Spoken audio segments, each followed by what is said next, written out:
CM 365, all about Carnatic music.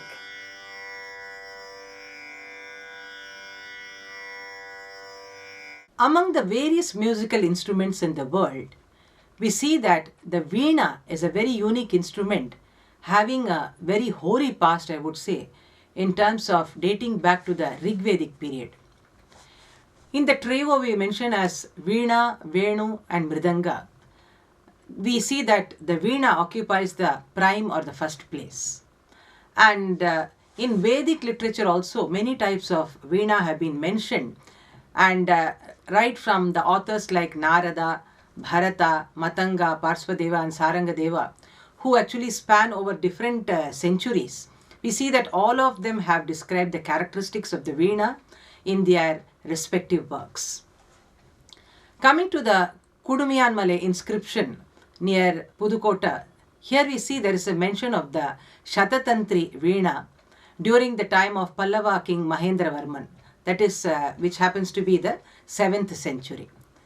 Veena is an indispensable companion to goddess Saraswati, and we all know that because we have seen umpteen number of pictures of goddess Saraswati having the Veena in her hand. And Lord Shiva is depicted as fond of Veena music, and we find a mention of this in Tyagaraja's Kriti Mokshamo Galada, where he mentions Veena Vadana Lolude Shiva Mano. And among the sages we see that Narada is depicted as playing the Mahati Veena. Valmiki actually portrays Rama as a musician, and even Ravana is said to have played the Veena.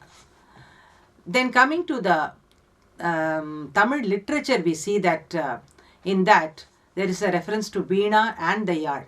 But here we see that the Veena and the Yar have been mentioned as two distinct and different instruments.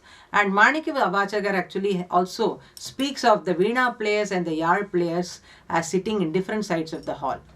And we are also too familiar with the verse which tells Masil Venayum Malai Madhyamum.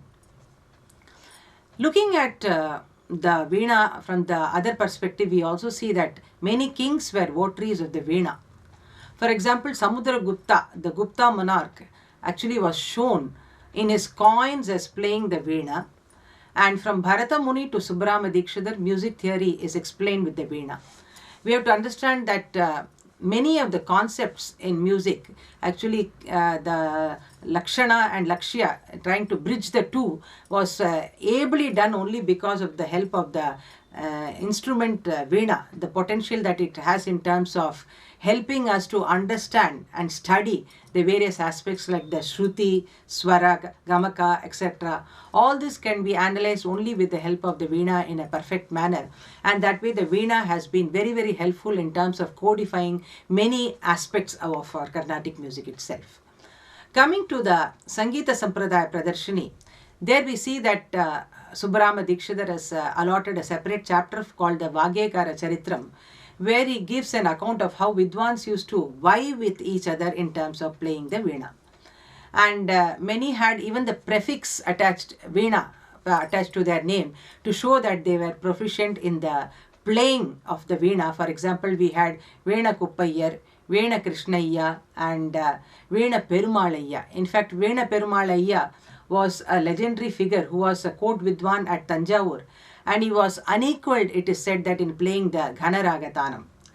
And among the Vagyekara, of course, we know that Muthuswami Dikshidhar himself was a great Vainika, and that is reflected considerably in his composition itself, where you see that many of the aspects of Veena have been translated into his compositions in terms of the Gamaka and other things.